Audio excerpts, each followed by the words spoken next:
Alit itong si Tulfo. No po, ayan, ang ending, nag-walk out.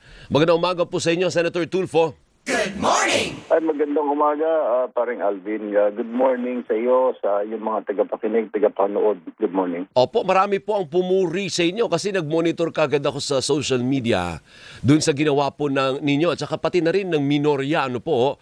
Pero ba't umabot sa pag-walk out, Senator Erwin? Kasi po, pinipilit po nila paring Alvin magkaroon ng botohan. Nakita nila they have the numbers. Kami po, I think 9 lang po kami out of the 12 or 10 kami out of the 12. Wala ni Senator Lito dahil may importanteng gagawin siya sa labas ng Senate. So, nung magtawag yung mga kasamahan namin, dahil natunugan namin na ipipilit nila itong Section 41 Senator. Lamang sila, binibilang namin 12 sila. So, talo kami. And sinasabi namin, teka muna, bakit yung minamadali yan? Kaya, para walang botohan, bawal kasi, hindi kayo pwede magbotohan kung walang quorum. So, mawala sila ng quorum. Kailangan mo 13. 12 lang yata sila, all present sila kahapon. So, lumayas na ho kami, nilayasan namin. Pag-usapan, parang ang mensahe na, pag-usapan na ito sa Lunes ulit, magbakbakan tayo kung gusto natin. Pero, kitang-kita naman na paring Alvin, pinipilit nila itong 41C, Section 41C, dadagdagan nila na o babaguhin nila na payagan ng isang senador na mag-attend ng session, bumoto through teleconference, telecommunication for justifiable reason. Kaya ang tanong ko, doon sa Section 41B, nung nauna, sinasabi doon na teleconferencing only is permitted kung may force majeure, earthquake, bagyo, May disaster. etc. May Yes, disaster or pandemya. So, tsaka, exactly, national emergency, yung ganyan pandemic. Ano yung justifiable reason? Yun yung tinatanong. At bakit minamadali? Pwede natin pagdebatihan. Ang gusto po kagad ni Senate President, hatiin natin ang House. Magbutuhan tayo. Alam nila may number sila, kami wala. Kaya hindi kami pumayag. Doon ho namin pinasok na bawal niya ho yun. Dahil gagawa kami ng rules, nalabag naman sa rule namin. So, paano naman ho yun? Pangalawa, punto ho namin is that ito ba importante? Ito ba ay sasagot, tutugon sa kumakalam na sikmura ng kababayan natin? Ito ba ay tutugon doon sa mga walang pampagamot, pambili ng maintenance? Ito bang section na ito ay tutugon doon sa sinasabing kakulangan, hindi magkasya ang sweldo? Ito pa yung problema ng kababayan natin araw-araw eh. Tutugon ho ba ito? Actually, marami po mga pending bills, paring Alvin, yung hinog na pwede nang ipasa, yung hospital detention ni Senadora Risa na bawal nang idetine kung sino man, yung baby, yung pasyente o yung kanyang bantay sa hospital habang walang pambayad. Meron din nga si Senator Marcoleta, naalala ko po, meron siyang pending din na bill dyan sa floor na yung hindi na magbabayad, yung mga poorest of the poor, ng kuryente, ng electric bill. Matagal niya lang sinasabi, nakahain dyan. Bakit hindi na unahin niya? Ba't unahin niya ito? Kitang-kita naman, common sense pa rin, Alvin. Kasi nga, para ito, to accommodate Senator Bato, at yung dalawa pang kasama siguro namin, nalalabasan ng warrant, sinasabi ng ombudsman, ito siguro yon. Pero unfair naman din ho yun sa mga ito ba justifiable reason dahil makukulong ka kaya pwede ka pa rin mag-attend ng session? Is that justifiable reason? Unfair ho yun sa bumoto ho sa amin. Senator, I think ang sabi ng ilang senador, uncalled for daw, naging pahayag mo. I think na-interview kagabi din si Senator Jinggoy at mukhang uncalled for kasi hindi nyo naman pinangalanan, pero mukhang siya ang pinatutungkulan. Ano po? Masakit po, paring Alvin, ang katotohanan. Sabi nga doon sa isang pelikula, you will not be able to accept the truth. Ika nga.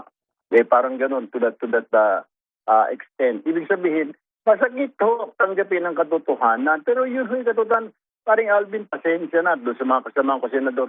Mamahayag po ako. Tayo, paring Alvin, pag nag-cover tayo, nag-observe tayo, nakikita na natin kung ano ang mangyayari, kung saan direksyon. Obvious naman, paring Alvin. Tapos, isa pang take doon, ang tagal nilang nag-focus. Pinag-antay kami ng 1 oras sa kalahati. Merienda, 1 hour and a half. Dapat yung mga caucus na yan, paring Alvin, after the session or before the session. Ito na pala pinag-uusapan nila kasi nakita nga nila, kulang kami. Marami sila. Kaya nga, the only option is to walk out. Hindi kami papayag, paring Alvin, kasi Halatang halata naman para ma-accommodate lang si Senator Bato, kung sino man yung huhulihin na dalawa. Hindi ko pa ho namin, wala naman ako sinasabi. Si Ombudsman lang ho nagsabi noon. Yun ho sinasabi namin. Opo, Senator, wait huwag ka umalis may flash report lang ako. Nakapranggot lang po ito. Ituloy natin yung usapan natin. DZMM Radyo Patrol Flash Report. Zeus Ligaspi, ano yung flash report na yan, Zeus? Alvin, sinara muna sa mga motorista ngayong umaga yung southbound lane ng C5 Boni Serrano Tunnel. Bunsod ng tumagilid na truck ayon sa MMDA, sugatan ang driver at pahinante ng truck. Bunsod ng insidente pero wala namang ibang sasakyang nadamay. Abangan ang follow-up report sa balitang ito. Yan ang balitang kumpirmado, sigurado. Ito ang Radyo Patrol, Zeus Legaspi, DZMM. Thank you, maraming salamat, Zeus Ligaspi. DZMM Radyo Patrol Flash Report. So, Senator, ibig sabihin nun, kung hindi kayo dumalo sa sesyon pagdating ng Lunes, di wala po silang quorum na lalabas. Hindi nga po pwede ho yun. Yun naman ho, lugi naman ho ang taong bayan kung sasadyain ho namin for what reason na hindi ho kami mag-a-attend. Mag-a-attend po. Kahapon ho, lumayas ho kami, tumayo kami, nag-walkout kami kasi alam ho namin yung patutunguhan, magbobotohan, matatalo po. And therefore, lulusot po yung pinipilit ni Senator Marcoleta na Section 41C. So, tumayo na lang ho kami. So, walang po pwedeng, base rin po sa rules namin, pag walang quorum, hindi kayo pwede magbotohan. So, tumayo kami. Pero sa Lunes po, kailangan ho namin pumasok kasi we know it's another fight, it's another battle, pero wala tayong magagawa. We really have to stand our ground. Opo, at saka naglabas po kagad kayo ng statement. Ano po? Nakita din ni Senate President Cayetano na kumaga sa strategy natalo sila. Ang galing ni former Senate President Tito Soto, nag-motion kaagad for adjournment. Alam niya na walang quorum Exactly, paring Alvin. Kasi yun, it takes precedence. Ano mang diskusyon ni sat-sat dyan ng kung sino-sino dyan. Pero pag wala ng quorum, wala ng bisa. Pwede lang mong tumakbo ang Senado, kaya may quorum. Kahit nga sa mga committee hearing, kailang may quorum. At least may kasama kang isa dyan . Hindi ka pwede mag-committee hearing na isa ka lang . Kailangan laging may quorum. Otherwise, walang saysay. So, kung pinilit nila nagbotohan sila, ay mali yun. If we go to the court, talo ho yun. Hindi ho pwedeng ilusot nila ang isang panukala, etc. Pag-usapan isang batas na walang quorum. Opo. And you also took offense dun sa sinabi ni Senator Marcoleta na sabi niya ang hirap mo kasing kausap kasi walang masyadong background sa batas. Parang foul para sa iyo, Senator Erwin. Ano po? Hindi lang si Senator Risa ang pinapatamaan niya, kundi kaming 16 na hindi mga lawyer, okay, na sinasabi parang wala kayong alam sa batas. Kaya diniklara ko pong point of order ad hominem na bawal ho yun, para tumigil ho siya. Huwag mong tirahin yung tao sa kanyang karakter dahil wala siyang legal background. Tirahin mo yung sinasabi niya. Kaya nga yun ho yung point of order ko doon, ad hominem, tumigil ka kung gusto, tinitira mo yung pagkatao nung nagsasalita, hindi yung kanya pinupunto. Dapat po yung pinupunto. Opo. So, anong magiging ending nito? Anong assurance ninyo sa publiko na hindi naman po na sasadyain ng minorya na hindi kayo pupunta? Kasi sa totoo lang, wala silang magawa pag hindi kayo pumunta. Walang quorum, ano po? Pero hindi yan yung objective ninyo come Monday. Paano diskarte sa pagdating ng Lunes, Senator? Hindi po, parang Alvin, papasok po kami. Kasi nga po, yun po ang trabaho namin. Ako po humihingi ng paumanhin. Kami po sa minority, humihingi na ho ng paumanhin sa taong bayan, yung sa ginawa namin pag-walkout. Kasi nga po, kitang-kita naman parang Alvin, nire-railroad nila. Hinuhokus-pokus nila, minimekos-mekos nila, yun ang word. Itong Section 41, minamadali nila. To accommodate nga yung mga kasama natin na maaring makulong, mahuli, etc. para maka-attend. Para may boto pa rin sila. Pwede silang bumoto. Hindi na kami pumayag noon. Kalukuhan ho yun. Sasabihin mo, justifiable reason. Justifiable po ba yun? na kailangan ay nakamalinaw sa batas po, Section 41B, ang sabi, pag force majeure, pag may kalamidad, disaster o national emergency, mga pandemic, yun lang ho yung exception. Dinadagdagan nila ngayon justifiable reason. Anong justifiable? Hindi nga po nila ma-explain kung ano yung justifiable reason, parang Alvin. Opo, pero mukhang plano din naman din talaga nila kahapon, Senator, kasi kamo nag-caucus pa sila bago nag-resume. Ano? So ibig sabihin, talagang yun ang plano nila all the while. Exactly, parang Alvin.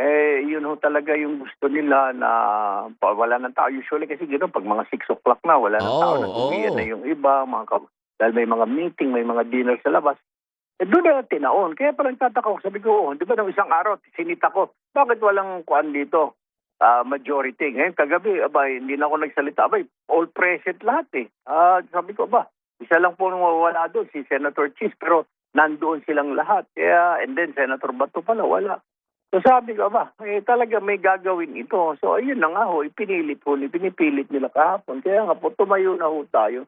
Paring Alvin, kahit anong balibagta rin nila, kahit ano pang isite nila mga batas ho dyan, malinaw lang po, isang diretsang sasabihin ko lamang po, wag na ho natin lukuhin ng taong bayan, wag na ho natin i-dribble. Respeto naman, respeto po sa mga bumoto sa atin. Yun lang ho po ang mensahe ko sa kanila. Very good. Respetuhin ho natin yung kagustuhan ng kababayan natin. Not because we are senators now, we are supreme, mas mataas sa inyo. Hindi po nakakalimutan siguro ng mga kasamahan ko po sa Senado na yung aming kapangyarihan ay nanggagaling po sa taong bayan. Walang boto ng taong bayan, walang senador. Yun lang po, yung nakakalimutan po yata. Daldal ng daldal, kung ano-ano, dinidribble-dribble.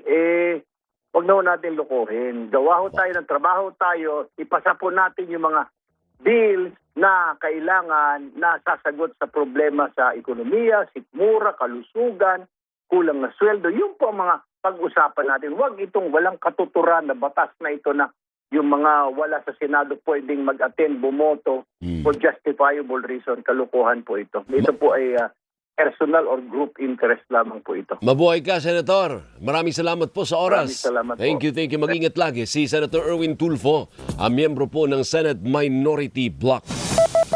6:43